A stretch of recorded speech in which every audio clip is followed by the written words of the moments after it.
மற்றும் ஒரு அண்மை செய்தி, அரசு பேருந்து மோதி 2 கால்களை தூய்மை பணியாளர் ஒருவர் இழந்திருப்பதை அண்மை செய்தியாக பார்த்து வருகிறோம். கலசப்பாக்கம் அருகே அரசு பேருந்து மோதிய விபத்தில் 2 கால்களை தூய்மை பணியாளர் மேனகா என்பவர் இழந்திருக்கிறார். திருவண்ணாமலை அரசு மருத்துவமனையில் அனுமதிக்கப்பட்டிருந்த தூய்மை பணியாளர் மேனகா சிகிச்சை பலனின்றி உயிரிழந்துள்ளதை அண்மை செய்தியாக பார்த்து வருகிறோம்.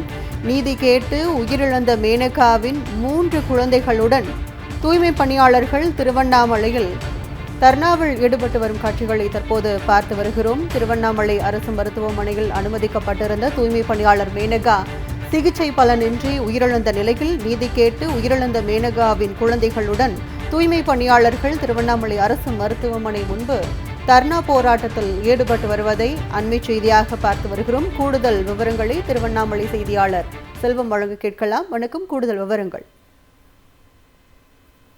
கண்டிப்பாக கற்பகல்.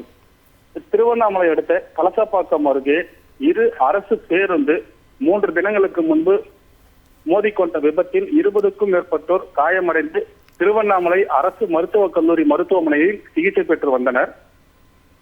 குறிப்பாக அதில் திருவண்ணாமலை அரசு மருத்துவக் கல்லூரி மருத்துவமனையில் துப்புரவு பணி செய்து வரும் மேகலா என்ற துப்புரவு பணியாளர் 2 கால்கள் துண்டித்த நிலையில் சிகிச்சை பெற்று வந்தார்.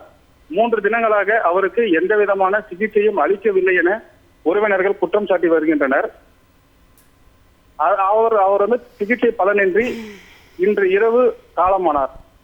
அவர் உடலை வாங்க உறவினர்கள் மறுத்து வருவதாகவும், அங்குள்ள மருத்துவர்கள் 3 தினங்களாக எந்தவித மருத்துவ பரிசோதனையோ அல்லது அவர்களுக்கு தீவிர சிகிச்சையோ அளிக்கவில்லை என குற்றம் சாட்டி அனைத்து துப்புரவு பணியாளர்களும் தற்போது மருத்துவமனை வளாகத்தில் தர்ணா போராட்டத்தில் ஈடுபட்டு வருகின்றனர். அவருடன் காவல்துறையினரும் மருத்துவக் கல்லூரி மருத்துவமனை தலைவருமான அவர்கள் இருவரும் பேச்சுவார்த்தை நடத்தி வருகின்றனர்.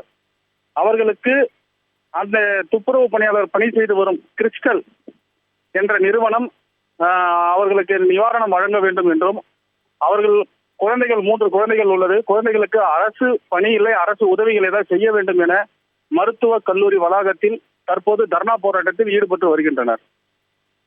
விவரங்களுக்கு நன்றி செல்வம்.